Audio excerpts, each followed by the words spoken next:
नाज़रीन, सकंड वाक़े में क़त्ल थियल 4 ॻोठाणनि जो अणॼातल जवाबदारनि ख़िलाफ़ केस दाख़िल कयो वियो। जांच कमेटी बि क़ाइमु कई वई। सकंड वाक़े में क़त्ल थियल 4 ॻोठाणनि जो अणॼातल जवाबदारनि ख़िलाफ़ केस दाख़िल। वाक़े जी जांच लाइ 3 रुकनी कमेटी क़ाइमु कई वई। उन ॾस में सकंड वेझो ॻोठ माड़ी जलबाणी में क़ानून लागू कंदड़ इदारनि जे अहलकारनि जी फायरिंग में 4 ॻोठाणा क़त्ल ऐं 4 ज़ख़्मी थियण वारे वाक़े जो केस माड़ी जलबाणी थाणे ते फोतियुनि जे भाउ राहब जलबाणी जी मदियत में गुनाह नंबर 39/2023 तहत कलम 324 302 तहत दाख़िल कयो वियो आहे।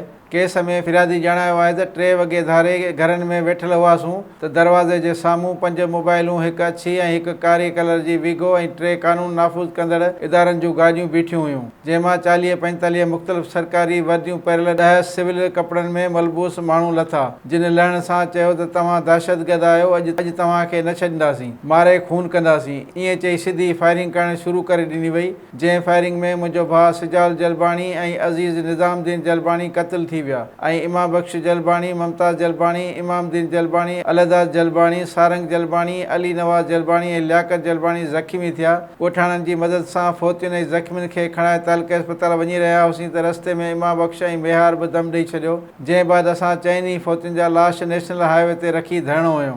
होॾां सिंध जे निगरान वॾे वज़ीर जस्टिस रिटायर मक़बूल बाकर सकंड वाक़े जी जांच लाइ 3 रुकनी कमेटी जोड़े 4 ॾींहनि अंदरि तफ़सीली रिपोर्ट घुरी वरिती आहे।